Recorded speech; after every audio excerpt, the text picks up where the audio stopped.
Welcome to today's deep dive. We're incredibly glad you're here today. Absolutely. If you are listening to this right now, chances are you have a to-do list that is just a mile long, a calendar that makes you wince just looking at it. Oh, yeah, we've all been there. Right, and you probably have this creeping, persistent feeling that you are simply not doing enough. hmm Or maybe no matter how hard you push yourself, you feel like you're constantly running on fumes, just waiting for a breakdown. Well, today we are going on a mission. A big mission. Our goal for this deep dive is to completely dismantle the way you think about productivity, about discipline, and especially about burnout. We are pulling from a fascinating document today. It's titled Willpower versus Regulation. Such a good one. It really is. It's written by Tyrone Titus Browley II, who's also known as the F.I.A. man. And his insights, they fundamentally challenge the way we have all been taught to manage our energy. Yeah, they really flip everything upside down. Exactly. So if you've been feeling like you're failing at managing your time or your focus, the concepts we are going to explore today will validate a lot of the silent daily struggles you might be having. If you've ever sat at your desk staring at a screen, feeling completely depleted, and thought to yourself, if I could just find a little more motivation, if I could just be more disciplined, I could get this done. Just try harder, right? Right. If you've thought that, this deep dive is designed specifically for you. We are going to show you exactly why you aren't the problem. Okay, let's unpack this. Let's do it. The core myth that we all seem to collectively believe as a society is that when productivity stalls, the only acceptable answer is to try harder. Right, the whole hustle culture thing. Exactly. We are conditioned to admire the grind, to celebrate the hustle, and to treat ourselves like machines that just need a little more fuel or a harder push to keep operating. But treating ourselves like machines is the foundational error in how we approach work. How so? Well, we are not mechanical engines. We are living, breathing organisms. We have biology. We have biology, and we have nervous systems that possess very real, very hard biological limits. Viewing your capacity through the lens of a biological nervous system rather than a mechanical engine, it shifts your entire perspective. It changes everything. It does. The thesis of Tyrone Titus Browley II's work is profound in its simplicity. The answer to your exhaustion isn't more effort. The answer is regulation. Regulation. Okay, to really grasp regulation, we first have to define the enemy we're fighting here. Right. Reading through his notes, he identifies this enemy as willpower. Which sounds crazy at first. It does, because we're taught willpower is the ultimate good, but he defines willpower as mental override. It's that conscious, deliberate, sometimes agonizing act of forcing yourself to move forward when every single signal in your body is screaming at you to stop. Mental override is the perfect way to describe it. It's the white-knuckling approach to life. And, we should be fair here. Willpower works. It does work. Temporarily. You can certainly override your brain fog for a few hours to meet a strict deadline. You can push through intense fatigue to finish a project. But there's a cost. A huge cost. Because the operative word is temporarily. Relying on it as a primary strategy always, eventually, leads to a collapse. But let me play devil's advocate for a second here. Go for it. If we completely abandon willpower and just stop every time our nervous system feels overwhelmed, how does anything actually get done? That's the million-dollar question. Right. Doesn't society run on deadlines? I mean, my boss isn't going to care if my nervous system is tired. That is the exact fear that keeps people trapped in the cycle of burnout. We think abandoning willpower means abandoning our goals. Exactly. We think we're just going to lay on the couch forever. But let's look at the analogy he uses to illustrate what willpower actually does to you. Think about pressing the gas pedal on a car while the engine is actively overheating. Oh, man. Terrible idea. Right. But sure, pressing the gas will physically turn the wheels. You might get a few more miles down the road. But you aren't solving the underlying problem. You are actively accelerating toward a total catastrophic breakdown. You're destroying the engine to go another mile. Exactly. Willpower is a finite resource. When you are dysregulated, you are drawing from a well that is already incredibly depleted. You simply cannot fix an unstable foundation with sheer force. So it's not a lack of discipline? Discipline was never the bottleneck to your success.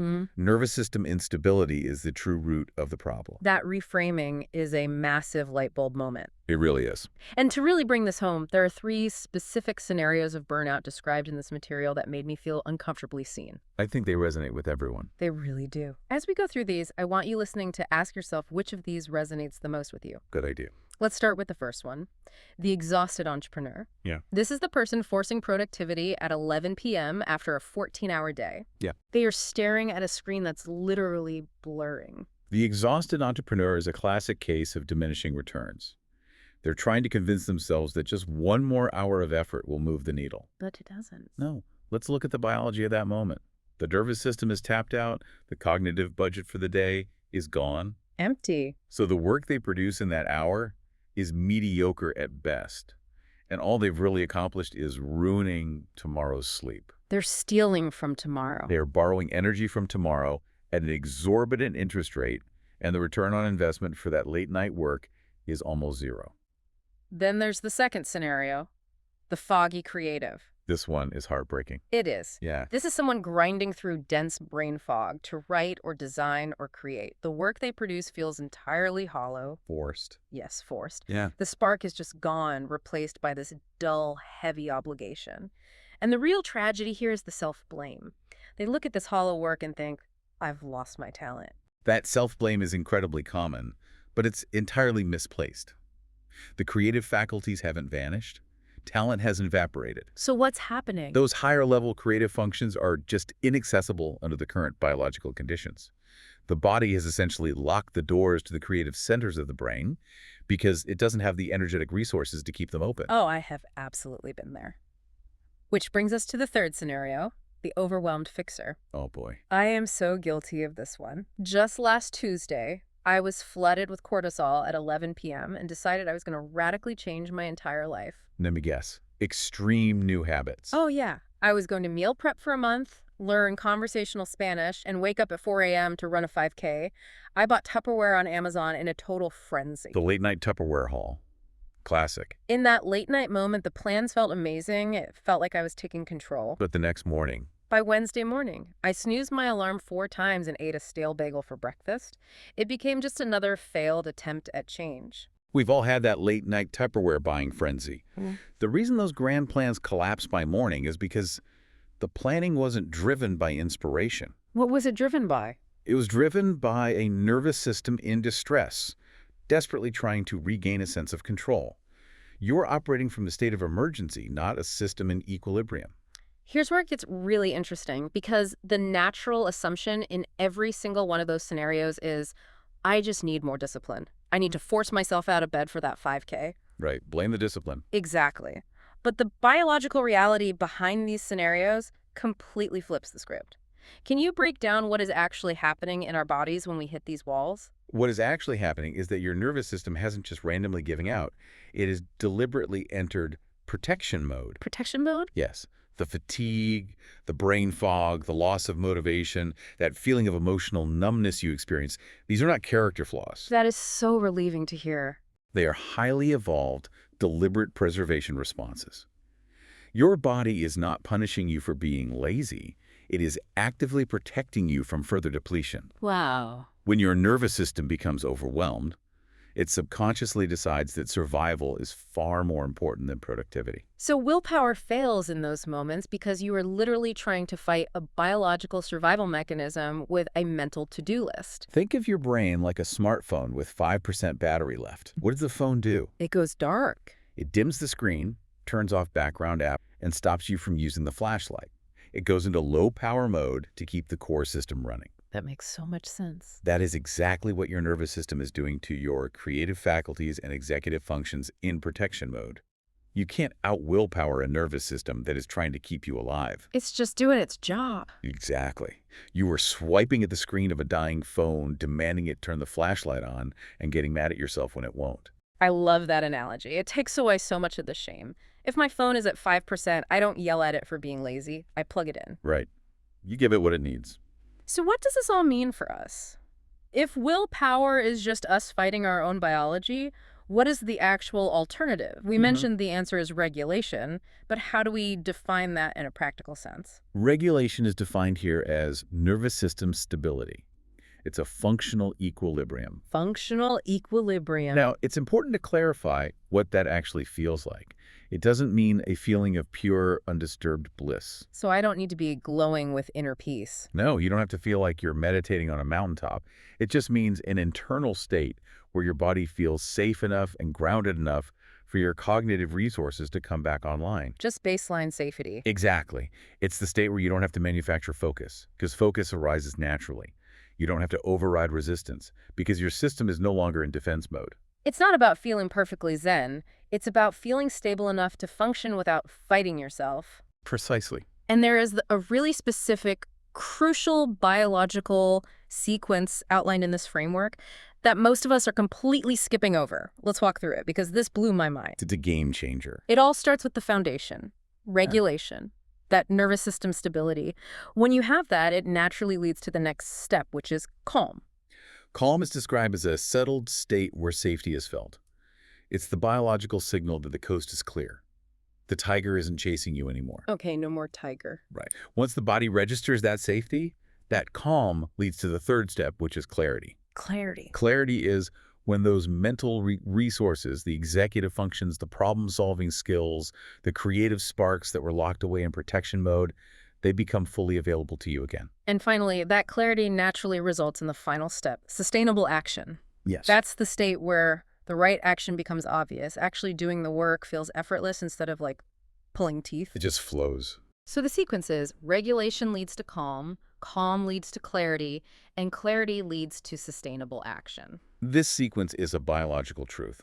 The trap, the place where almost everyone gets stuck, is attempting to produce before regulating.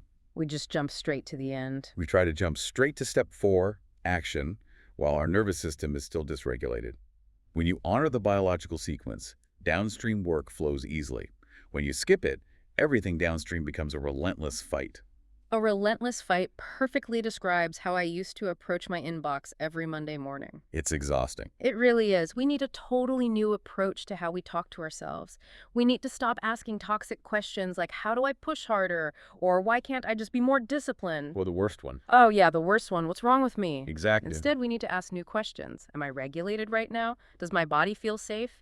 Is my nervous system in a state where action is even possible? This raises an important question about how we view our fundamental nature. Shifting your line of questioning means you stop treating yourself as a broken machine that needs to be forced into compliance. Right. You begin treating yourself as a living system that requires stability before it can perform. If you ask yourself, am I regulated? And the answer is no. Forcing yourself to work is only going to deepen that protection response. Backfires. Completely. You'll push harder, get less done, and feel significantly worse. Which leads to the biggest and perhaps most counterintuitive shift we're discussing today.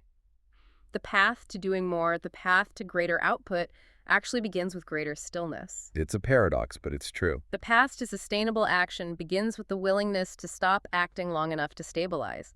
It flips everything society teaches us about hustling completely upside down. What's fascinating here is how stark the contrast is when you lay willpower and regulation side by side. The source of willpower is mental override, while the source of regulation is nervous system stability.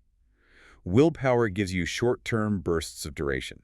Regulation gives you sustainable, renewable energy. Wow. Willpower feels like forcing, grinding, and immense effort. Regulation feels calm, clear, and like a natural flow. The relationship to our own bodies is drastically different, too. Willpower demands that you override and ignore your body's signals. It tells you to drink another espresso and ignore the headache. Drink the coffee, ignore the pain. Exactly. But regulation requires you to actually listen to and honor those signals and the long-term impact. Willpower guarantees exhaustion and eventual burnout. Regulation builds vitality and resilience. The quality of the action itself completely transforms. Willpower produces reactive, forced work, the kind of work you have to go back and fix later. Oh, the messy work. Right. Regulation produces intentional, aligned work. One approach treats your body as an obstacle to be conquered. The other treats your body as an ally to work in partnership with. I want to emphasize a quote from Tyrone Titus Browley II that really demands your attention. It's a bold claim. Let's hear it. He writes, "A regulated person with moderate effort will consistently outperform a dysregulated person with maximum effort every time." Every single time. Let that sink in. Yeah. Maximum effort from a dysregulated state will always lose to moderate effort from a regulated state. It dismantles the immense guilt associated with not operating at maximum capacity at all times. It proves that functioning better internally is the absolute prerequisite to functioning better externally. So how do we actually do this? When I'm staring at my computer at 3 p.m., my brain fog is thick, and I still have a report to write. How do I translate this brilliant theory into action? You need practical steps. Exactly. The author introduces what he calls the F.I.A. framework. Now, F.I.A. stands for Flowatious Intentional Alignment. Flowatious. Flowatious isn't exactly a word you hear every day. What does he actually mean by that? It's a great term. Flowatious is a blend of being in a flow state while maintaining conscious intention. Okay, I like that. It means your actions aren't forced through sheer will, but they aren't totally passive either. You are aligned and moving with purpose, but without the friction. Purpose without friction. He notes emphatically that the bedrock of this intentional alignment is regulation. It's not a motivational poster that wears off by Tuesday. It is built entirely on a stable internal foundation. The visual imagery he uses really helped anchor this concept for me. To represent the sheer force of willpower, he describes this harsh, dry, deeply cracked earth. A barren landscape. Right, where you're trying to force a tiny green shoot to grow out of completely depleted soil. Contrast that with the imagery for regulation. A vast, calm, misty blue lake surrounded by grounded mountains. That sounds amazing. It's fluid, deep, and stable. That's the internal environment you are trying to cultivate before you try to produce anything. Cultivating that calm lake is the core of the practice. So the framework gives us a very specific 4-step playbook, the exact steps to take the next time you feel stuck, exhausted, or unmotivated. Okay, I'm ready. What's the first step? The next time you find yourself reaching for discipline, do this instead. Step 1 is simply to pause. Stop forcing. Just stop. This is where you recognize that your system is sending you a signal, not a punishment. That pause is the hardest part. It feels so counterproductive to stop when you're behind on your to-do list. It does feel counterproductive, but think back to the car analogy. That pause is pulling over to stop the overheating car before the engine blows. Got it. Okay. Step 2 is stabilize. This is where you actually regulate. You breathe. You physically ground yourself. Like stepping outside. Maybe you step away from the screen, look out a window, or take a short walk. You give your nervous system the safety and the rest it is actively begging for. You don't jump to the next task. You just exist in stability for a moment. Okay, then we hit step 3, which is allow. I feel like this is the one people struggle with the most. It takes patience. The instruction is to let calm return on its own timeline. You cannot rush it. You can't put a stopwatch on your nervous system and say, okay, I breathed deeply for exactly 2 minutes. Where is my clarity? You are waiting for the biological sequence to unfold organically. Clarity is already on its way, as he notes, but you have to allow its space to arrive. You can't force safety. You can't bully your nervous system into feeling safe. And once that calm does settle in, you reach step 4, which is act.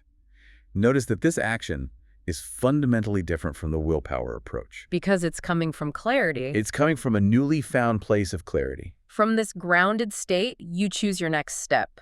And because you aren't fighting your biology anymore, that next step will feel obvious, it will feel right, and most importantly, it will be sustainable. It's a completely different way to live and work. You are finally working with your design rather than against it. We're getting near the end of our deep dive today, and I want to summarize the most empowering, beautiful message from this material. It's a powerful one. If you take away absolutely nothing else from our conversation today, please hear this. You were never broken. You were never lazy. You were never lacking discipline. Never. You were dysregulated. And now you know the way back. If we connect this to the bigger picture, it leads us with something quite profound to consider. What's that? If our biological default, our highly evolved survival mechanism, is to protect ourselves by shutting down when we become overwhelmed, what does that mean for how we have structured our entire modern society? Oh, wow. Think about the way we've designed our workplaces, our schools, our relentless schedules that often stretch far past 5 o'clock. Are we systematically building daily environments that practically guarantee chronic dysregulation? It really feels like we are. And if the answer is yes, then perhaps the most important question for you to mull over is this. How can you quietly rebel against that design tomorrow morning? How can you prioritize your own regulation in a world that constantly demands your willpower? A quiet rebellion of regulation. I love that. Thank you so much for joining us on this deep dive. We hope this is giving you a completely new perspective on your own energy and capacity. We warmly invite you to take a deep breath, regulate your nervous system, and go enjoy the rest of your day. We'll catch you next time.